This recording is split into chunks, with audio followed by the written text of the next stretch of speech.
रहनुमा नो लीग मरीम नवाज प्रेस कॉन्फ्रेंस कर रही है, आइए आपको बराह रास्त ले चलें। फॉरेन फंडिंग केस आप ले लीजिए, इस पे साबित हुआ कि इसने पाकिस्तान की दुश्मन ताकतों से पैसे अपने जमात के अरकान के नाम पर मंगवाया और उसके बाद अपने दस्तखतों से मंगवाया और कहे दस्तखत मुझे नहीं पता था मैं कर रहा हूँ। बड़ी अच्छी बात है जी, आप क्लास 4 में पढ़ते हैं, आपको पता नहीं चला कि किसने आपसे दस्तखत करा लिए। और उसके बाद आपने मिस डिक्लेरेशंस की। सब केसेस का जो बाप है ना, हालांकि इसके सारे जराइम संगीन हैं, ये साइफर वाला जुर्म भी संगीन है, तोशाखाना जुर्म भी संगीन है, तौहीन वाला जुर्म भी संगीन है, लेकिन सब केसेस का बाप फॉरेन फंडिंग है। फॉरेन फंडिंग केस को अगर आप देखें तो वो ये साइफर के साथ भी लिंक होता है, क्योंकि फॉरेन फंडिंग पकड़कर, डॉलर पकड़कर आपने मुल्क के साथ वो किया जो दुश्मन करना चाहते थे, और दुश्मनों ने खुद नहीं किया, इमरान के थ्रू किया, इस फितने के थ्रू किया। इसका काम ही फितना फैलाना है। तो इसके ऊपर बहुत बड़ा केस है फॉरेन फंडिंग का। तोशाखाना केस में आप आ जाएं, क्या इसने घड़ियां नहीं ली? क्या घड़ियां बेची नहीं? और आप ये देखें कि पहले घड़ियां बेच दी, उनका पैसा जेब में डाल लिया, उसके बाद कहीं जाकर डिक्लेयर भी नहीं किया, झूठ बोला उसके बारे में भी। तो कोई भी इसका मुकदमा आप उठा के देख लें, सियासी बुनियाद पर इसका कोई मुकदमा नहीं बना। सियासी बुनियादों पर इसको रिलीफ ज़रूर मिल रहा है, सज़ा नहीं मिली अभी तक। और अगर इस मुल्क में आइन और कानून नाम की चीज़ है तो फिर कानून के जो हाथ हैं वो इसके गिरेबान से अब ज़्यादा दूर नहीं है। और मेरी जिद्दोजहदी इस बात पर होगी कि इसको पकड़ा जाए, इसको भी पता चले कि यहाँ पर किस भाव बिकती है। जी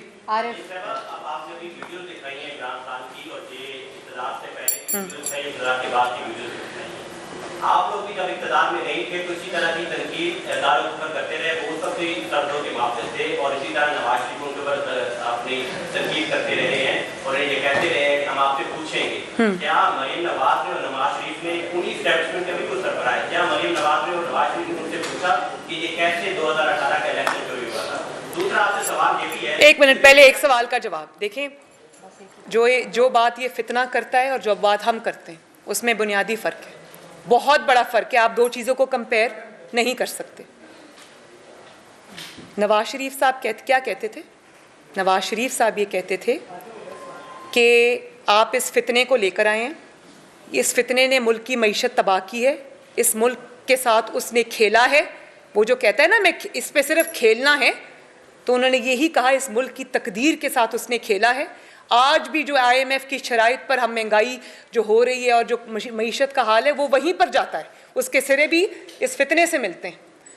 तो नवाज शरीफ साहब ने कहा कि ये ना करें, ये जो सियासत है ये आपका काम नहीं है, ये आप छोड़ दें सियासतदानों पर और आप अपने आइनी और कानूनी रोल तक महदूद हो जाएं। ये क्या कह रहा है? फितना क्या कह रहा है? फितना ये कह रहा है कि नवाज आप अपने आइनी रोल से इनहराफ करें, आप वो जो पाकिस्तान के आइन और कानून ने रेड लाइंस लगाई हैं आप वो क्रॉस करें, मेरी मदद करें, मेरी बैसाखियां बने, मेरे आंख बने, मेरे नाक बने, मेरे हाथ बने, मेरे मुखालिफिन को मारे, तभी मैं आपको मानूंगा, वरना मैं आपको नहीं मानता। ये है बुनियादी फ़र्क। इस फ़र्क को जान के जियो।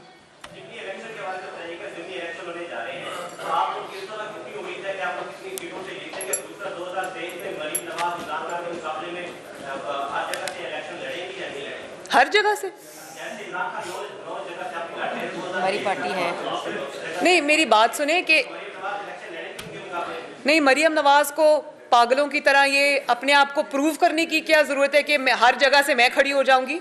मेरी माशाल्लाह एक बड़ी वेल एंट्रेंच्ड पार्टी है जिसकी जड़ें अवाम के अंदर है, जो पानी का बुलबुला नहीं है जिसको किसी पाशा ने ज़हीर ने लॉन्च कर दिया और आंखें कान ने उसको RTS बिठा दिया। तो जब इंतखाबी मैदान में हम आएंगे, हमारे पास बल्कि एक एक जगह से 3-3, 4-4 उम्मीदवार हैं भाई, उसी में हम फैसला कर ले तो बड़ी बात होगी इंशाल्लाह। सवाल करें। वालेकुम अस्सलाम। आपको बहुत बहुत मुबारकबाद पेश करता हूं कि आप बात बड़ी हुई है। मेरा ये सवाल है, मेरे से ज़्यादा खुश तो आप लग रहे हैं वैसे माशाल्लाह।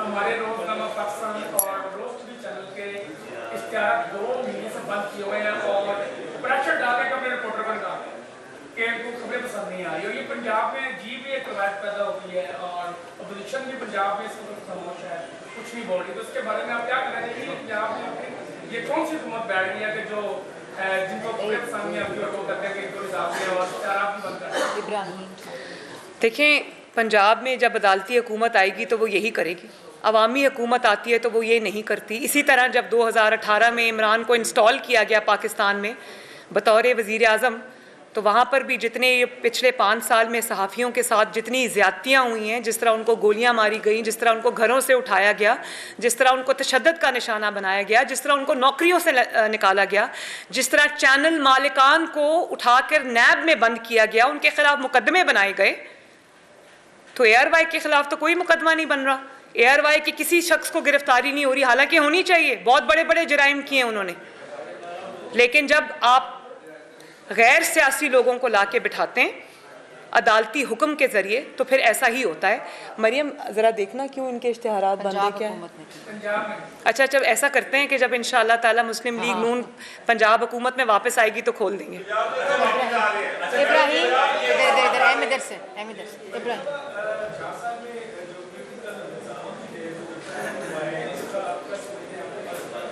क्या मुझे आवाज़ नहीं आ रही आपकी? सॉरी।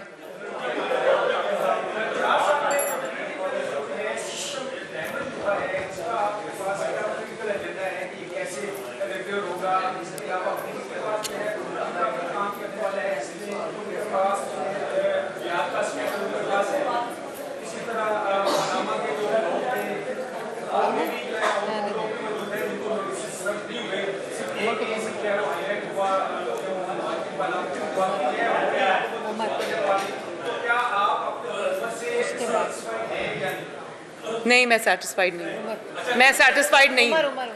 और मैं एक और बात बताऊं कि जहाँ तक मुल्क की तरक्की का सवाल है, मुल्क की स्टेबिलिटी का सवाल है, तो मुल्क को खारजी महाज पे कोई ख़तरा नहीं है।